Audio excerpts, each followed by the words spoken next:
Hi guys, here's Echo from Pektis Studio. Today I wanted to share our Essen haul. This video might be a little bit different than normal consumer because if you guys don't know, we have our own publishing company and we already did publish 2 of our games. So our list might look a little bit different than other people because we do kind of searching games that kind of help us for research purposes, or it could be possible that we're friends with the designer, we just admire each other's work, so we kind of exchange each other's work. And sometimes we also got prototypes. Some of the prototypes we just listen to the presentation, but I don't really have a physical product, but I do have one that is here in the pile. So all I'm trying to say is that this video might be a little bit different than what you see millions and millions like a normal loot video from Essen. So I do have a huge pile that is next to me, so let's get started. Our first game, it is Piles. I'm pretty sure this is not, I would say it's not really well known in Germany. We actually met the designer in a party, and the designer, there are 4 brothers / cousins, so we kind of exchange our opinion about game design and different market in US and in Germany. So in the end, they kindly gifted us one of their copy. This is actually a real-time, fast-paced sort of memory matching game. It is good for a party, kind of like a typical icebreaker. We already played it just to test out the game, test out the concept and everything. So this game is for 2 to 8 players. I actually quite recommend it. If you have a party, like 8 player or 8 people, at that point, people doesn't know each other, you wanted to find an icebreaker, this is really fast to explain and also to be played. So it's actually a really good addition to your party game pile. And it plays around 10 minutes, so it's really, really very low demanding to learn and play. So the first one, it is a gift, which they're published by Lost Boy Entertainment, just so that you know. So that is the first game. And then we have, this is kind of like a typical thing, right? So Horrible Guild is one of my favorite publisher. They do a lot of things that we really like, not game design wise, but I'm talking about their philosophy, their way of approaching games. So I personally really like Horrible Guild, so I try to support them every year. And this is their kind of a promotion. I have cat hair all over this box. So basically, this is their Similo. It is also kind of a deduction game. I personally didn't play so much about the original game, but I do know this is a really good souvenir. If you visit Essen, if you visit Spiel, and you want to bring back some like small souvenir for your friends, they do this every year. Basically, they make a deck of all the new games came out for this Essen, and then make a game out of it. It's really sentimental. It's also a big dream that maybe one day we'll be on there. Hopefully, that would be really milestone for us. So yeah, this is a Similo board game 25 Essen Spiel, kind of a souvenir sort of from Horrible Guild. And then we have I do have Pektis. This is I mean, I love Oink games. I like they're always in a small box, and I do love the graphic design. I do love the illustration style as well. Personal problem for us is that usually Oink games, they're quite light for how we like our games. So however, I still wanted to support them in some way or another. So this is my choice this year from Wink Games. Basically, I also played this one. I think it's a good activity. I'm not sure how, I haven't played it with a bigger group because this is supposed to be 2 to 6 players. Basically, what the game does is you put kind of random cats or dogs or goose, right? Or duck in a row. They are wearing different hats and has different numbers. You as player trying to define what is the order, what is the sequence, or what is the rhythm, and then you play out what you think is right. And then if in the end 2 of the player or more than 1 player think of the same answer, then either you get a point or lose a point. I'm not sure. I think you get a point. So yeah, it is a very cute. I love the illustration. So yeah, that is what we got from Oink Games. I always kind of actually, I think I got this game for educational purposes. I think it's good for like training the kids to see the rhythm and to see the order of things. So I might just let Julian test out with his classmates in the school. So that is Petticoat. And then we have the thing that I always have problem to pronounce. This is Boppity Boom. Yeah. I actually didn't know much about this game, but there's one time I believe when we're streaming, and then there is one I don't know his real name. I know he's a backer of ours, and I know his internet name is called Demot. So he told us that check out Boppity Boom. So here it is. I'm being influenced. So I got the copy of the game. What I find out, I think it is a pusher luck sort of combo, I want to say, game.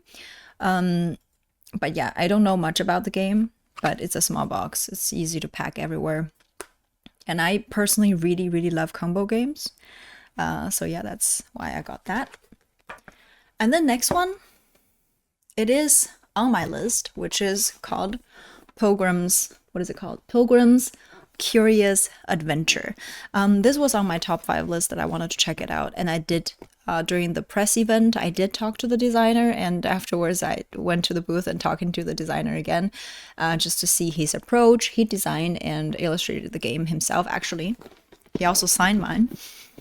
I also forced him to draw something in the box. Actually, at the beginning, I told him, hey, we designed a fish game. Can you please draw a manta together with a demon?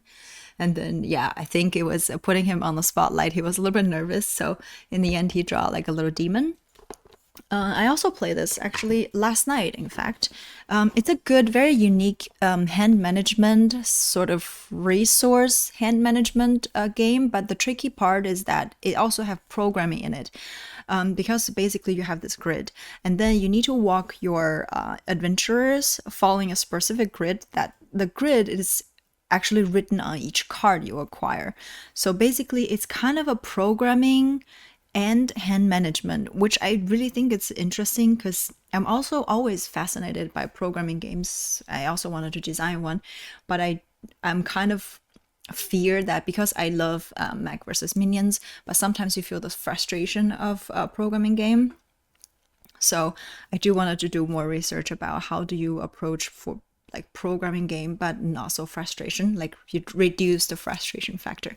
So yeah, if you're looking for like a smaller, the box is actually quite small, consider like the map and everything, the board. So yeah, it is a cute illustrated games, actually quite puzzly. Yesterday when I played, I had to play twice in order to fully understand the concept and everything, but after I got it, it's a quite unique game. And then I have a couple of small box. First, I'm gonna go with this is Ghost Bumpers.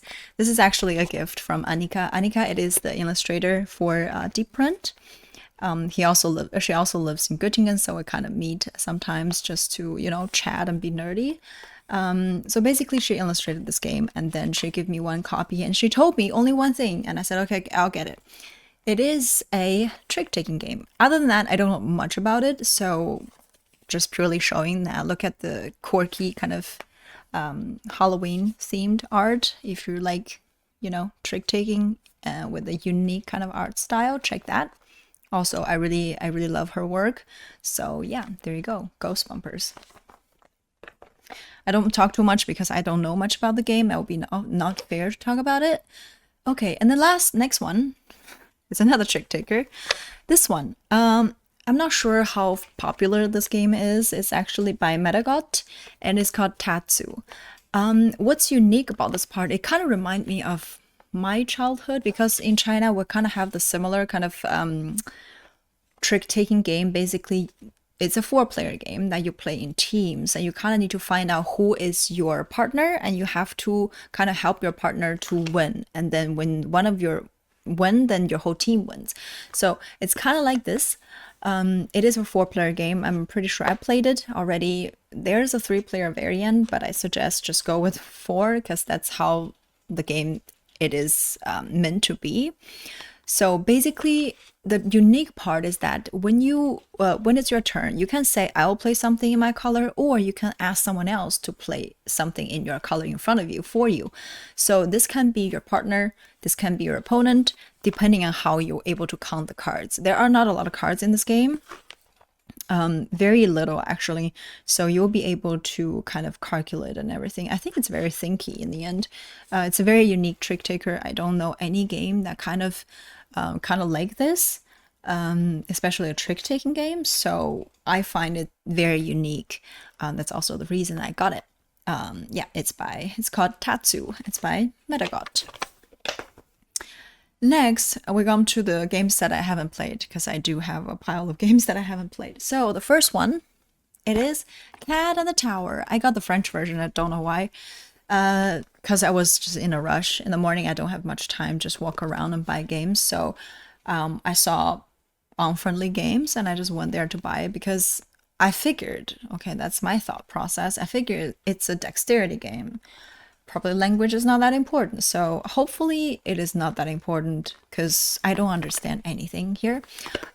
It's a very popular game. It's a cat themed dexterity game. You try to send this little black cat on the top of the tower without actually destroying the tower, so it sounds fun. I usually like to get this type of game just to get people into the hobby because it's kind of fiddly and interactive. It kind of let them engage more, so that is Cat and the Tower. Haven't played it yet. All right, next one is an old game. It is Forest Shuffle.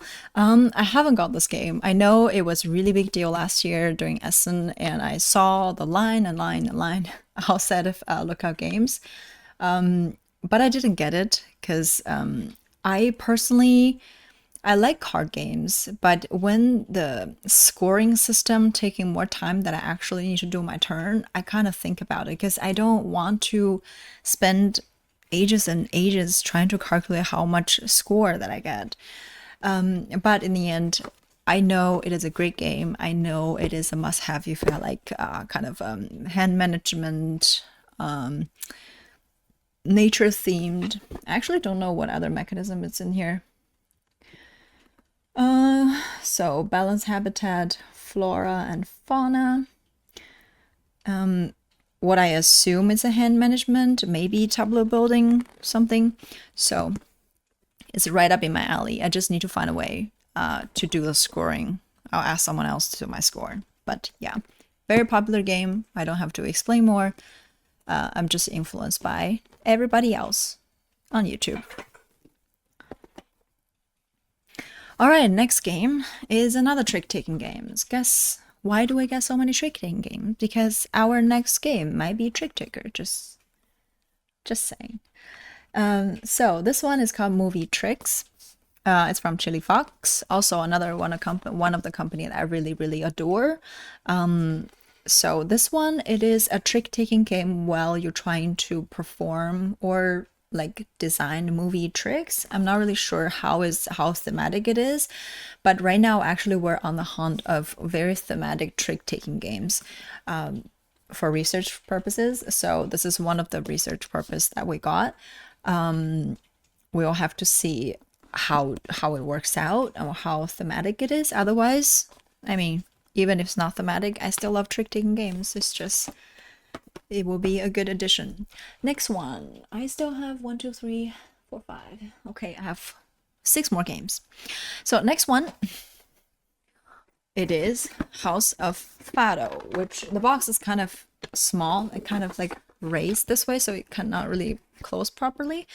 But I got this game because I'm a friend with the designer, the Joao, if I pronounce his name right. So yeah, he's one of the co-designer for this game. I know it's Lacerda and Joao, I want to say. If I say your name wrong, don't come after me. So yeah, this is a worker placement sort of, I want to say worker placement, but maybe I need to check. I'm pretty sure there's more. I love the illustration style. I mean, usually they have, and the production value for Eagle Griffin is just top notch, and they always have really great illustration, graphic designer. And as for the game design itself, it's for 1 to 4 players, age 14 plus. It's 30 to 60 minutes.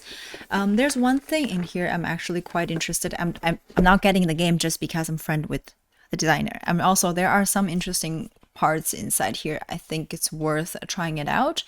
So usually I personally don't like a traditional worker placement because I don't like the sense of I wanted to do something and then that spot is taken, so I cannot do something.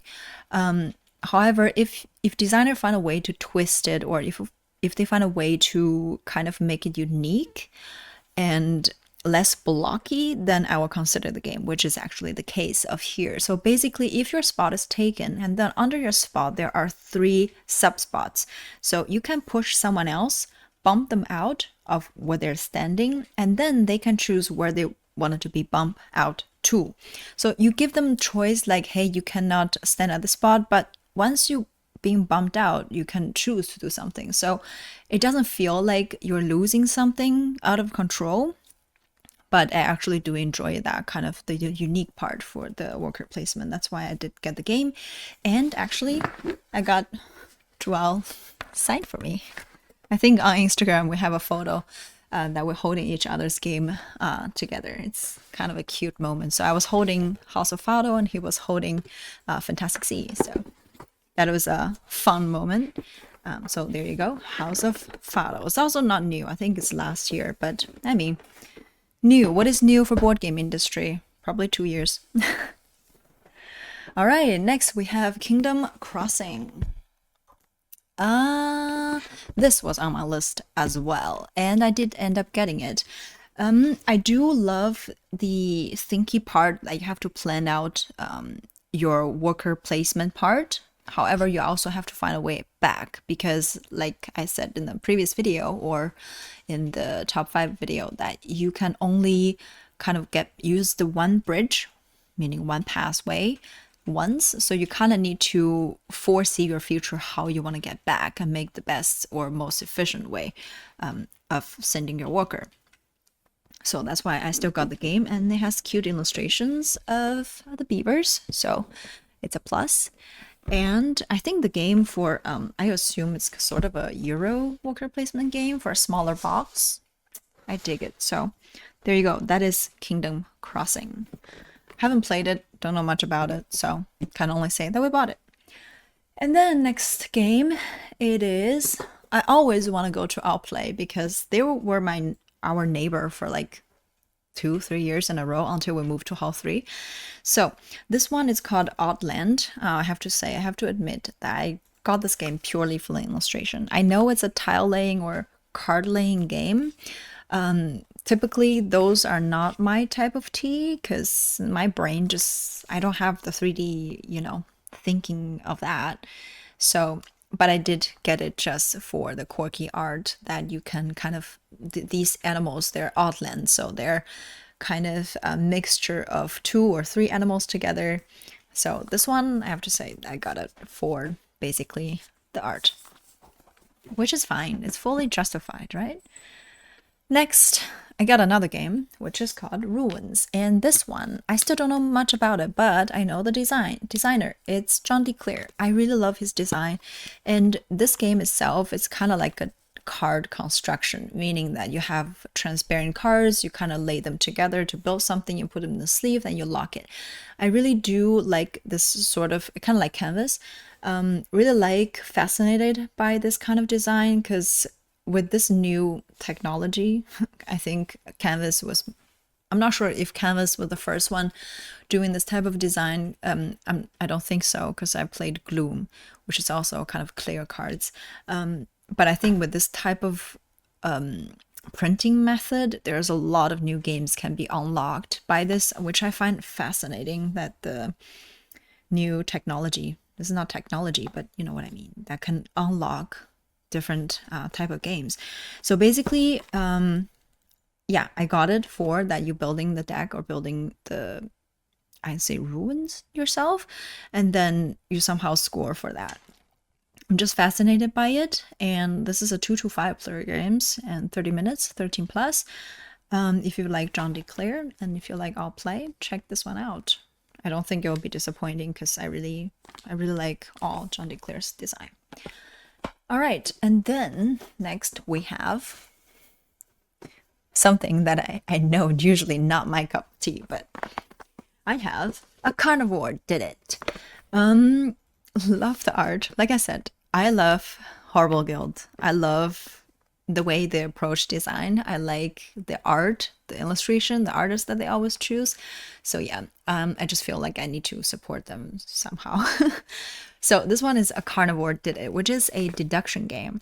This is actually for research purpose as well. We do have a deduction game that we have been planning for a very long time, but we're kind of stuck because we don't know how to calculate out the odds of it, because at a certain point it feels like a giant math problem. I don't know how you guys approach games, but a lot of times, for example, Julian design games based on Excel sheet, so it's very well balanced and everything, like math. But when it comes to deduction games, you kind of want the game to stretch out to a certain amount of time. So you don't want the deduction part be too easy. If everybody finishing that part around 4 turns, it kind of a very short game. So what kind of have problems of designing that game? I mean, mainly because none of us actually played enough deduction. So I figured, okay, let's start doing some research how other games do it. Maybe it can give us some inspirations. That's why we got a carnivore did it. So yeah, after we played it, we'll let you know. Maybe we'll be able to design our deduction game. So that is that. Next, I have 2 more bigger games. I have Magazine. Don't know much about the game. I assume it's by Mendo Games. Usually they don't have super complex games. I assume, just judging by the theme and like the layout, I assume it's kind of like fulfilling contracts or set collection, which is fine. I mean, I don't really mind both of these. I just got it because I think it's pretty. So yeah, we got a magazine. So that is, I really have nothing else to say because I don't know much about the game. This is actually like a impulse buy, which is not right. It's not right, guys. Not right.